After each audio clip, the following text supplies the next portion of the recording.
So what is seriously wrong in the world of yoga today? Welcome back to my channel. My name is Jimmy Barkan. I've been teaching yoga for over 40 years, so I've seen how yoga has developed, not just in the United States, but all over the world over these last 40 years. So before I tell you what's wrong, what's seriously wrong in the world of yoga, I want to tell you what's seriously right, because there's a lot more things right about yoga, but you're going to have to stay tuned to find out what's wrong with yoga. Now, in India, it's a little different. You go to a teacher, a guru, an ashram, and they're going to teach you yoga. In the West, outside of India, especially over the last 25 years or so, we have branded our styles of yoga to differentiate what type of yoga you're going to do so people aren't confused. I'm not saying that that's wrong. I think that's really right. Now, yoga is my profession. 40 years. I'm not saying the whole thing is wrong. I'm saying there's one thing that's seriously wrong.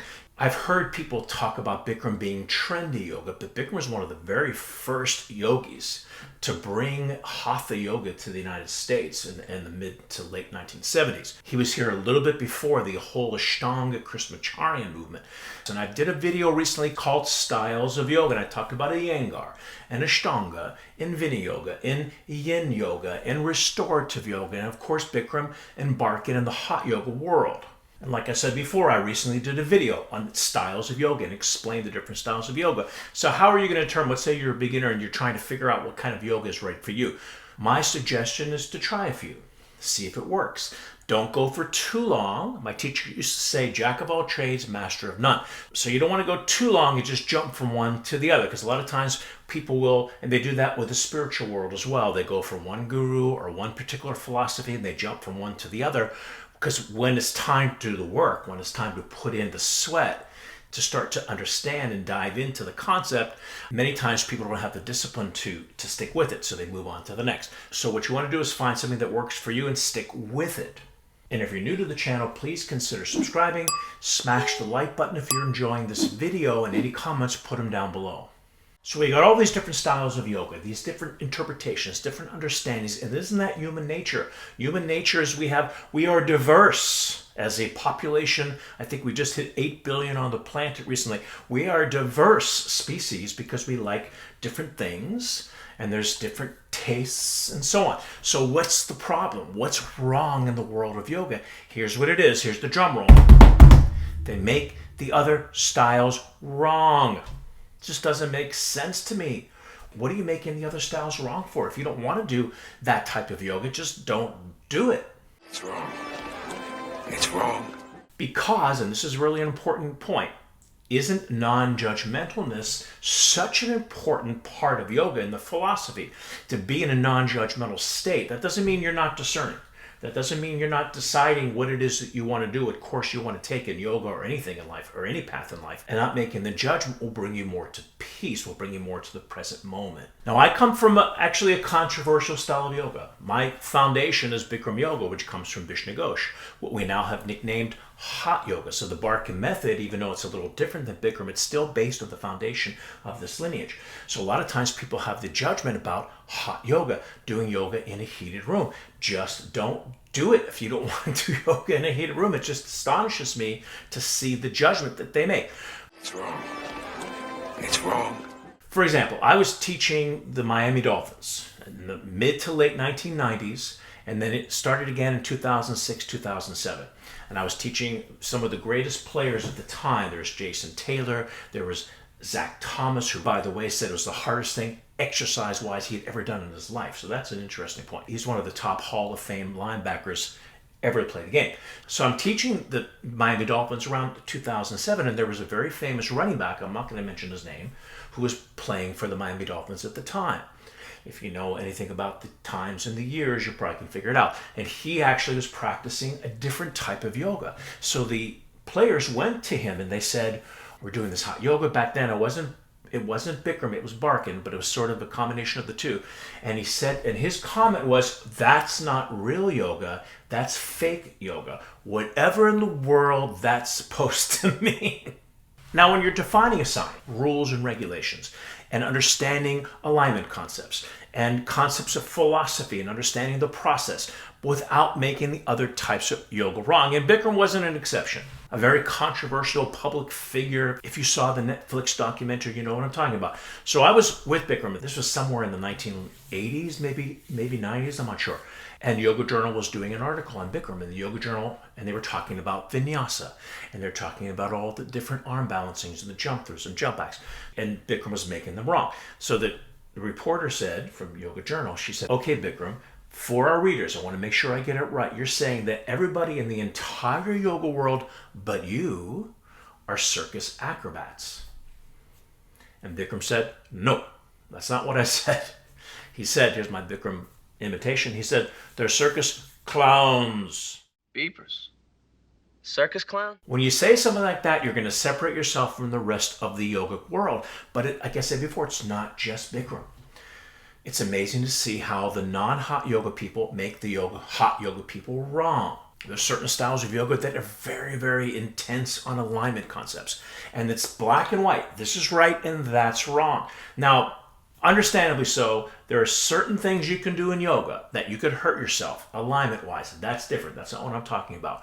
But what I'm talking about, for example, Yoga Journal did an article years ago on 6 different triangles from 6 different styles of yoga. I thought that was a brilliant article because it showed the difference. Everyone had their own philosophy of alignment, and everybody was right in their own tradition. Everybody had their own concept of what the proper alignment was. If you don't want to do that triangle, if you don't want to do that type of yoga, just don't do it. But I don't understand the concept of making it wrong.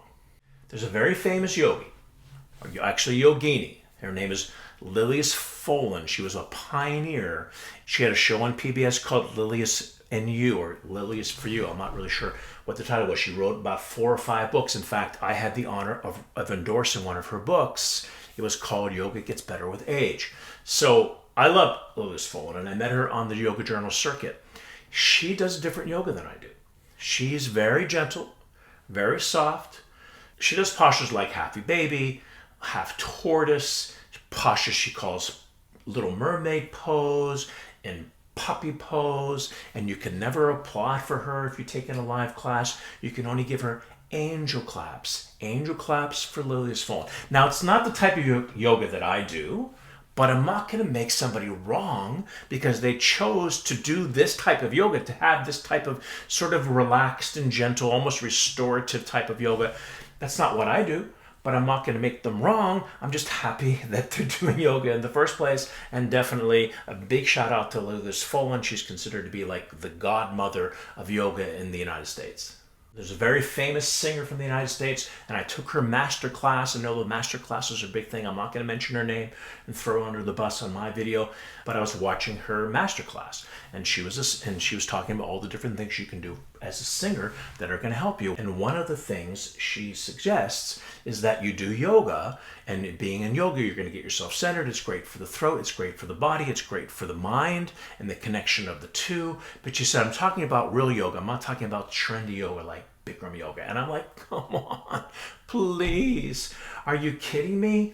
If you don't like that type of yoga, then don't do it. I don't understand the judgment, because the judgment, again, goes more against the philosophy of yoga than the judgment itself. And then here I am judging those who are judging us. So I'm sort of in the same boat, right?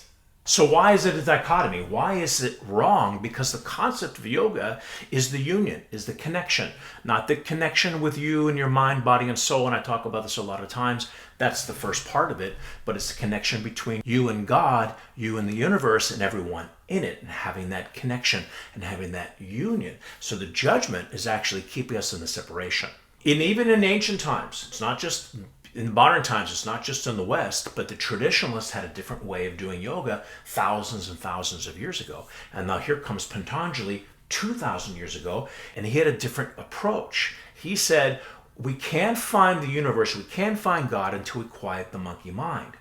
Now, the traditionalists had the argument with Patanjali. They said, yeah, but it's not about you and your mind that's too individual. It's about you connecting with God.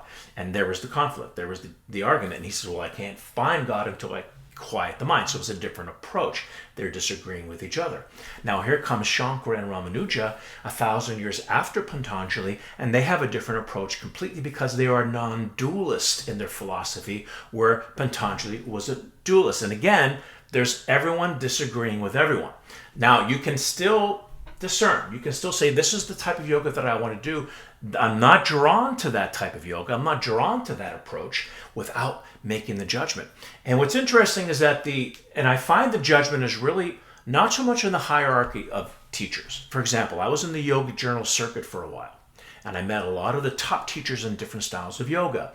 And we were on this yoga journal cruise out in the Caribbean. And it was my suggestion, actually. So there was Baron Baptiste and Rodney Yee, Sean Korn, I think Jason Crandall was there. I'm not sure if Shiva Ray was there or not. There's about 6 or 7 of us, and we went up to the top deck, and we sat in a circle, and we took turns teaching them something that was unique to our style of yoga. And what I found these are the elite, these are the top guys in their field. What I found, they were actually fascinated by the differences, not at all making us wrong. They were just saying, well, we do it this way. It's interesting you do it that way. How come you do it this way? So we had this conversation going on where we were eager to learn and understand without making the other styles wrong. So maybe it has trickled down through the ancient times where the traditionalists disagreed with Patanjali. Patanjali disagreed with the tantric path. They had a whole different concept of using the body, more specifically the spine and the brain, to have that union, to have that connection with God. However, the tantric philosophy, they were more inclusive. Tantra means to loom, to include, to weave. So they actually embraced Patanjali. They embraced the traditionalist. And then they found their own way of doing it without making the judgment. Whatever it is that you do. I mean, like I said before, it's human nature. We know what we want. We have all these different tastes. We have 8 billion people on the planet. People have different tastes in every subject that there is. And that's why we're such a diverse species. Same thing in yoga. Why make it wrong? I mean, one time they asked Rodney Yee, very top Iyengar teacher, about the yoga competitions. And he said, he says, I don't think there's anything wrong with it. I don't necessarily would do it. He says, but I just wouldn't go see it. But you don't have to make it wrong. Just don't go. Why make the judgment? The judgment, this is the conclusion, the whole reason why I want to make this video for you, because judgment keeps us in the separation, and that's the dichotomy. We want the connection. We want the union. So can't we just say, aren't you happy that they're just doing yoga? Aren't they happy that they're connected with themselves physically, mentally, and spiritually, and with the universe and with God? Isn't that wonderful? Let's stop making everyone wrong and just embrace what we do without the judgment. So that's our episode for today. Thank you so much for watching. If you're new to the channel, please consider subscribing. Hit the notification bell. You get notified when I post a new video. Hit the like button if you enjoyed this video, and any comments, put them down below. I get to all the comments, and I'll see you at the next video. Bye, everyone.